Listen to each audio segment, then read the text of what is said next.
Olá, pessoal. Vivemos hoje numa pandemia sem limites.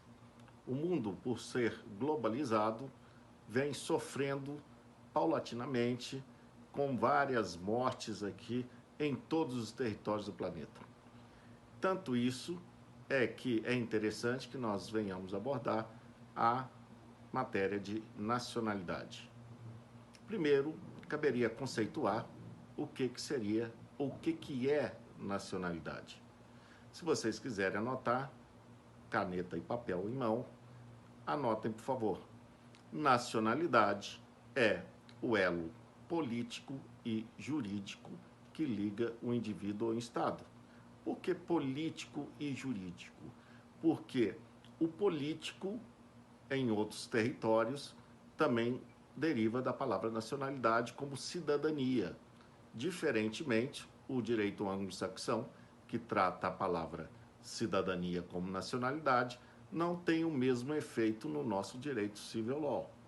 O nosso direito civil law, principalmente aqui no Brasil, engloba a cidadania dentro da nacionalidade.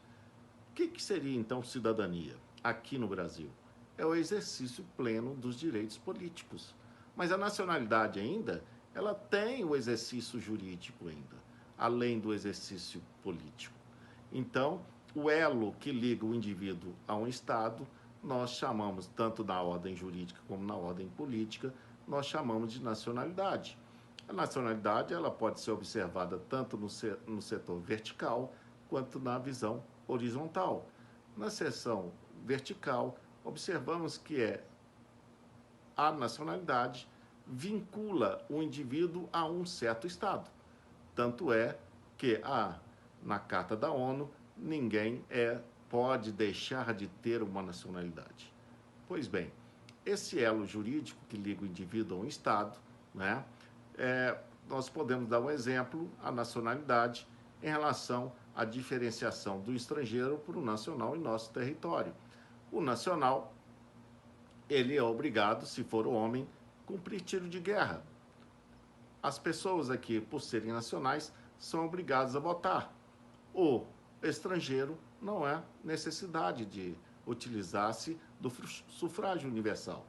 Pois bem, dentro dessa situação, nós observamos que a nacionalidade ela pode ser adquirida ou originária.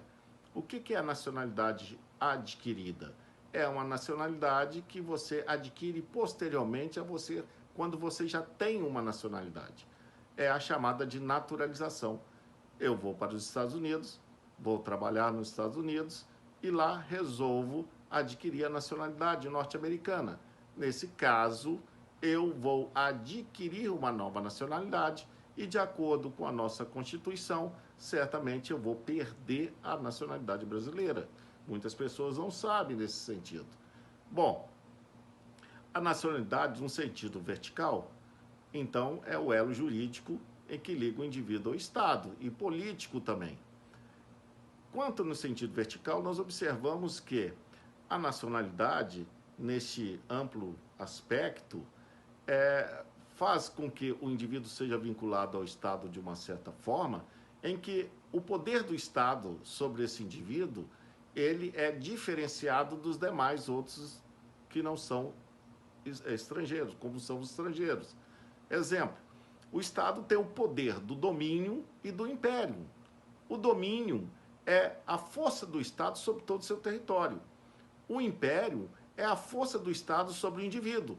Se o Estado quiser convocar um brasileiro para um conflito armado, ele será convocado, diferentemente do estrangeiro, que não tem essa obrigação de responder para com esse Estado. É claro que o estrangeiro tem que seguir as normas aqui internas do nosso país, mas ele é diferenciado em relação ao nacional.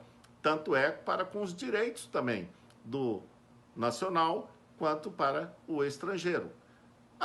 A nacionalidade, ela pode ser fragmentada em vários sentidos, como nacionalidade ius solis, ius sanguinis, ius laboris e outros assim existentes na doutrina.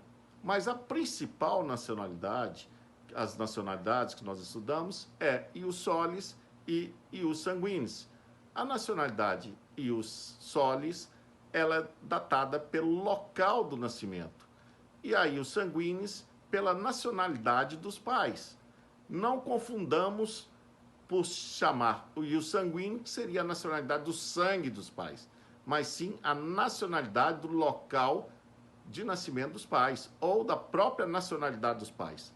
Equivocadamente, muitas pessoas acham que ius sanguíneos é pelo sangue.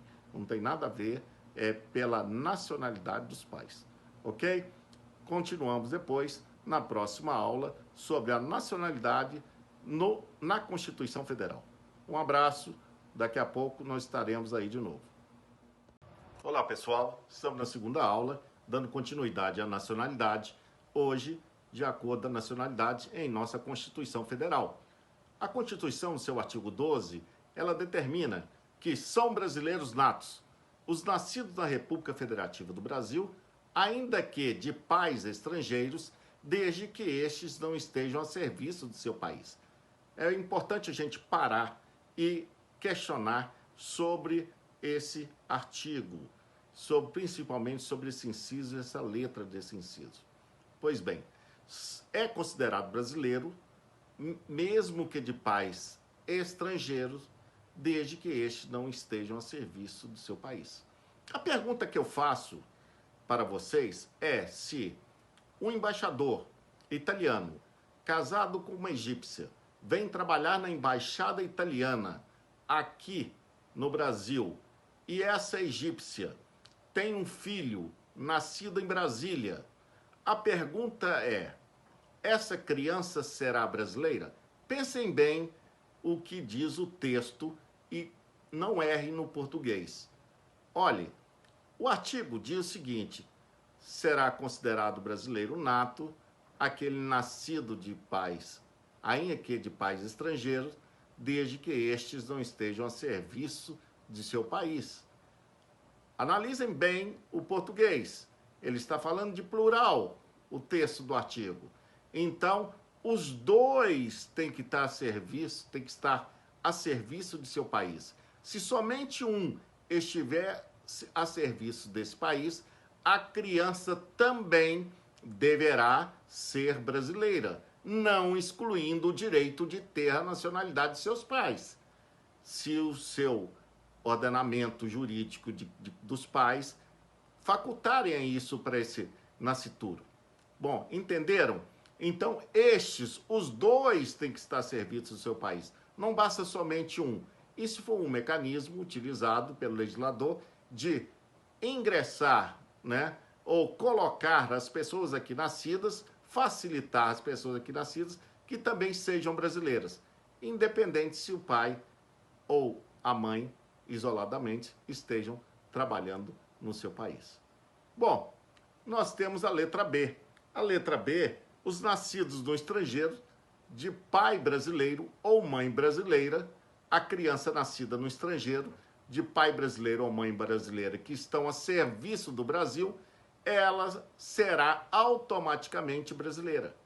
Pois bem, aí diferencia do artigo anterior mencionado, porque ali a legislação fala de pai brasileiro ou mãe brasileira, não falando de ambos a serviço do seu país. Então, basta que um dos dois esteja a serviço do Brasil, essa criança será brasileira.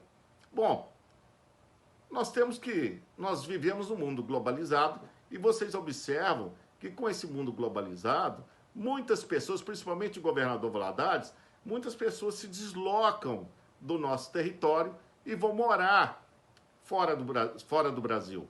Exemplo, nos Estados Unidos, na Itália, em Portugal, na Espanha. Na Itália, a forma de nacionalidade adotada é ius sanguinis, ou seja, a nacionalidade dos pais. Já no Brasil, a predominante é ius solis, e nada indica que não tenhamos também adotado a ius sanguinis, como nós vamos ver nesse caso. Vamos supor que um casal de brasileiros vá morar na Itália, trabalhar na Itália, e lá a mulher ganha um filho no território italiano. A pergunta é: essa criança será italiana? O primeiro questionamento que nós temos que fazer é o seguinte: a criança é italiana, os pais são italianos, o pai é italiano, a mãe é italiana, para vincular a nacionalidade ius sanguinis? Não. Então, a criança é ius solis. Mas calma aí, mas ela não nasceu no Brasil. Bom, a legislação veio para acertadamente, agora foi regularizada a legislação, que antigamente apresentava problemas em relação a isso na Constituição. Basta que um dos pais vá a uma autoridade competente, certamente no consulado, e lá faça um registro dessa criança como brasileira. Aí sim ela terá a nacionalidade brasileira. Mas vamos supor que por um descuido dos pais, essa criança não é registrada lá. Ou nasceu nos Estados Unidos e o pai registra a criança somente como norte-americana. Mas após a maioridade, essa pessoa que adquiriu a maioridade, ela pode vir residir no Brasil e optar pela nacionalidade brasileira. Muito bem, mas ele tem a nacionalidade norte-americana e eu vou optar pela nacionalidade brasileira. Eu vou perder a nacionalidade norte-americana? Não, porque por se tratar de duas nacionalidades originárias. Só se perderá a nacionalidade quando for naturalização. Na nossa legislação, não confundamos que cada estado tem sua regra própria de nacionalidade. Bom, gente, nós paramos por aqui e depois, na próxima aula, no terceiro capítulo, nós vamos tratar sobre a perda da nacionalidade. Um abraço a vocês, tchau! Olá, pessoal! Vamos falar do módulo 3 de nacionalidade. Hoje nós abordaremos sobre a perda da nacionalidade.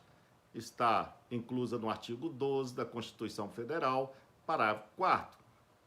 O artigo 12, parágrafo 4º da Constituição Federal diz o seguinte: que será declarada a perda da nacionalidade ao brasileiro que, primeiro, tiver cancelada a sua naturalização por crime. Nesse brasileiro que nós estamos falando, é o brasileiro naturalizado, é claro. Nesse caso, o brasileiro que praticou crime antes da naturalização, do processo da naturalização, e a sentença sair posterior ao processo da naturalização, será declarada a perda da nacionalidade. Agora, o pior deles não é este. O pior é para o brasileiro que se desloca ao estrangeiro e opta por outra nacionalidade. Será declarada a perda da nacionalidade ao brasileiro que optar por uma outra nacionalidade, ou seja, naturalizar-se em outro país, ou como dizem nos Estados Unidos, adquirir a cidadania norte-americana. Pois bem, nesse caso, automaticamente a Constituição, apesar da Constituição não mencionar nisso, isso cabe discussão jurídica, entendo que será declarada a perda da nacionalidade o indivíduo que optar por outra nacionalidade. Mas nós temos uma exceção, ou umas exceções em relação a essa perda da nacionalidade não poder ser efetivada, mesmo ele optando por outra. A primeira é quando ele é obrigado a naturalizar-se no território estrangeiro. O indivíduo vai trabalhar num país do Oriente Médio e lá o indivíduo, para trabalhar, ele é obrigado a optar pela nacionalidade estrangeira. Nesse caso, ele não perderá a sua nacionalidade originária brasileira. Segundo, quando ele tiver direito pela outra nacionalidade como originária. Exemplo, um filho de italiano nascido na Itália ou um filho de italiano nascido no Brasil que vai morar na Itália e lá também opta pela nacionalidade italiana. Nesse caso, ele não vai perder a nacionalidade porque seu pai é italiano.